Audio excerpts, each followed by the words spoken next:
Welcome back to Nerd News Today. I'm Matthew, and today we are taking a look at a very highly anticipated statue for myself, and I'm sure for a lot of you guys out there, and that is Diamond Select's Godzilla piece of King Ghidorah. So I think it's been at least 2 years since we first looked at that Godzilla piece. It was quite some time ago. I don't remember the exact date, but it's been a long, long while since we had another Toho-based monster piece to look at. And I think so far in the line, Diamond Select has done Godzilla, and I believe they did a Rodan, and that might be it so far. So at long last, King Ghidorah finally joins the Gallery Diorama series with a massive piece of his own. So let's go ahead and take a first look at this packaging. The box is identical to what you see with all of the Diamond Select Gallery Diorama pieces, except that this is a kaiju, so his box is even bigger than everybody else's. I mean, seriously, you guys can see right here, this box is like enormous. Normally I'd have this in front of me, but it's so big it barely fits on the camera. I'd have to move things back. It's enormous. Let's just leave it at that. We have windows on 3 of the sides, including this giant one in the front that lets you see really nicely into the packaging. And of course, as always, there's the Diamond Select sunroof, although I don't think King Ghidorah needs much more sun than that. The back of the box has a picture of King Ghidorah. It lets us know that this was based on the 1995 movie, Godzilla vs. King Ghidorah. That's easy enough to remember. And no bio whatsoever. It's just basically that information. That's pretty much it. And then in addition to that, we get to know the artist who worked on this piece, which would be designer Joe Allard and sculptor Jorge Santos Souza. So without further ado, let's take a closer look at their handiwork, get our King Ghidorah out of the box, and take a better look at him from all angles. Hold on, Matthew from the past. It is I, Matthew from the future. As I was watching back the review that you're watching right now, I noticed that there are some mistakes I made, and I wanted to go ahead and correct them. So occasionally during this video, you're going to see me pop up again and kind of tell you about those mistakes I made and correct them. So back to you, Matthew of the past. Be seeing you guys all very soon. Alright, so our King Ghidorah has now been unleashed, and this thing is truly a monster of epic proportions in every good way possible. If you can say a good thing about King Ghidorah. I mean, you know, Path of Destruction everywhere and all that. But really, this piece is absolutely spectacular, really amazing on so many fronts here. Let's just get into some of these finer details. And to me, the thing that stands out is this gold color that King Ghidorah is known for. And it is an excellent shade of gold. It's very bright, very vibrant, not too terrible either. I mean, Ghidorah's colors are always kind of weird. I've always found it unusual to have a monster with that type of shade going on, but really this works. It's very bright. It's a great counterpart to Godzilla's very dark green color. And I should add that it's not just one solid color of gold. There actually is some toning in there too. Hopefully you guys can see it, that there's the gold shade. There's a little bit of a darker shade as well. I think there's also some brighter highlighting in there too. And also too, the wings as well, you'll notice they don't have the same scale, so that's also a slightly different, more butterscotchy color, if you will. Beyond that, the only real color to discuss would be his eyes, which are a little bit more of a yellowy orange kind of color, his mouth and his teeth, and that's kind of where it ends. I mean, the base that we're looking at here is just one piece of translucent plastic, which is blue, which is really awesome looking. We'll get to that in a second. But otherwise, you know, because the paint is so simple, there's not really much slop going on here. It's very cleanly executed, so, you know, perfect on all fronts with just that part of it. Now let's get into the sculpting, because that's where this piece really, truly excels at.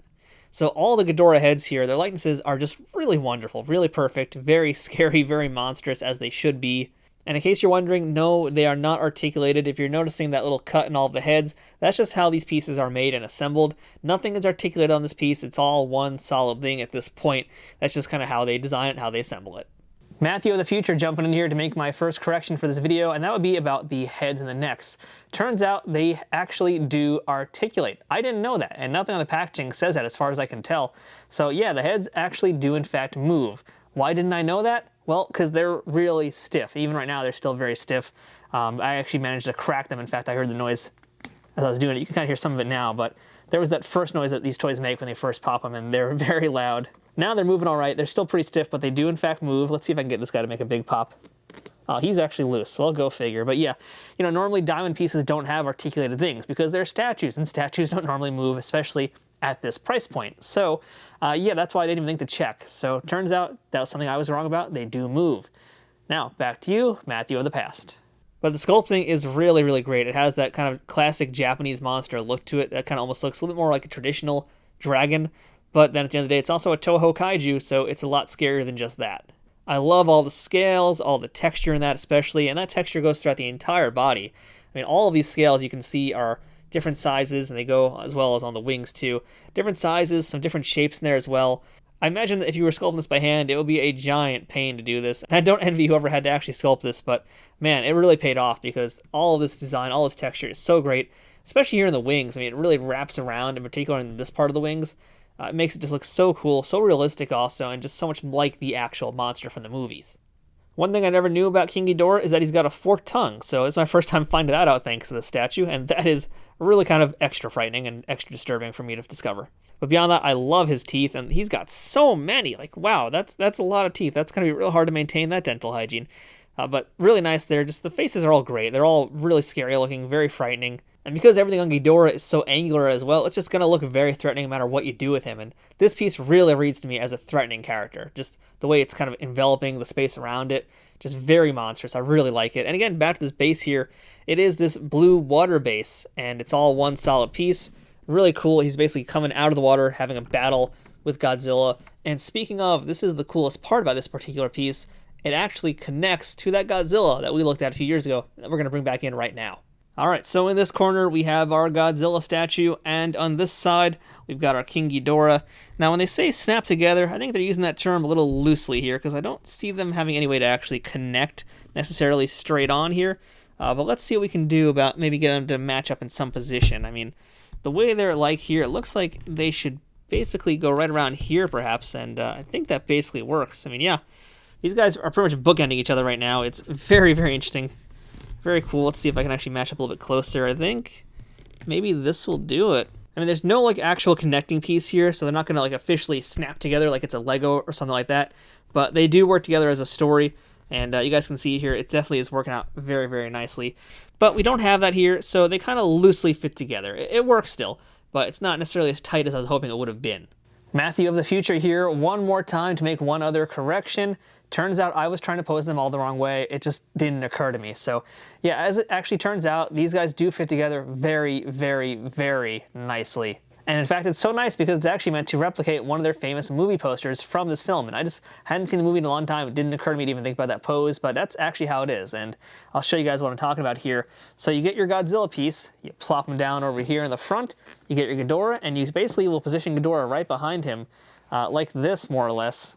And this is meant to be similar to the movie poster that was out in the 90s when this movie came out. And it will require you to move some of these heads around here and there. So yeah, you can play around, you can get something pretty close to it, but this is basically the pose you want Godzilla and Ghidorah to be in to match up. And once they're together, it does look pretty cool. I mean, I still had some trouble trying to find like the best place for all the heads, because some of them definitely fit in better than others. And you know, we should point out that the Godzilla is still not articulated, so he's standing solid.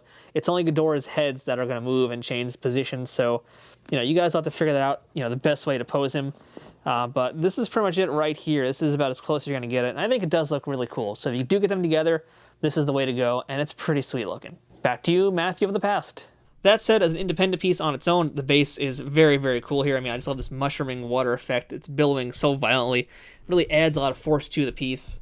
And it does match with Godzilla's as well, because you can see here it's just splashing all over the place. It looks pretty excellent. But if I just had this King Ghidorah on its own, I think it would still work just fine as it is, because it's so menacing, it's so threatening, a word I really like to use in this particular video because it's accurate. I think that, yeah, this would hold up very nicely on its own, so you don't need to have both pieces, but I think you kind of do need to have them just because you can't have one kaiju without the other.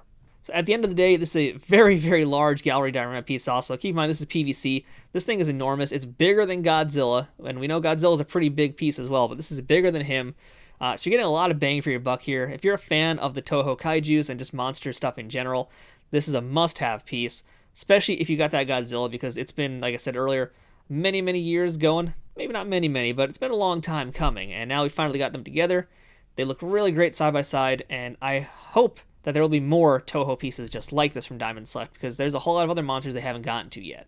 And we know that on the horizon also, Mezco is now doing some Godzilla pieces too. NECA has lost the license, so really it's kind of jumping around to different people, so there is an opening for some other folks to come in, maybe do some different types of Godzilla merchandise.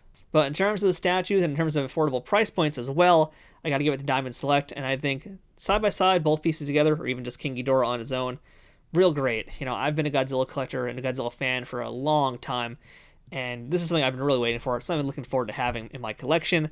Real great centerpieces, both these things. Just, man, real awesome. Perfect kaijus to get. So if you want to pick up this King Ghidorah for yourself, or perhaps this Godzilla, or even both, go ahead and check them out on Amazon.com, and if you head over to the description right below, you will find links for them on Amazon, which will help benefit this website at no extra cost to you. But moral of the story here, I love both these pieces. I think they're excellent. I don't want to wait another 3 or 4 years for other kaiju to come out, so I hope Diamond Select picks up the pace of it and makes a lot more of these. So that is our look at Diamond Select's gallery diorama piece of King Ghidorah, with Godzilla making a little cameo appearance, of course. So until next time, I'm Matthew, this has been Nerd News Today. Thanks for watching, and we'll see you guys next time.